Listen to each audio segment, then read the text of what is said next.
गंगा के पैरा दिलाई कैसे हमारा रुसल बड़े भोला मनाई कैसे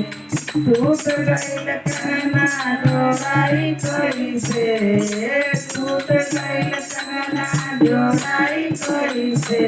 हमारा रुसल बड़े भोला मनाई कैसे हमारा रुसल बड़े भोला मनाई कैसे भोला के द्वारा गोपादिन पुकारे भोला के द्वारा गोपादिन पुकारे बादिन के ललना दिलाई कैसे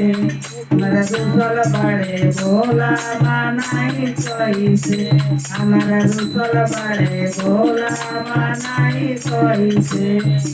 टूट गईल कहना जोड़ाई कैसे टूट गईल कहना जोड़ाई कैसे हमारा रुसल बड़े भोला मनाई कैसे हमारा रुसल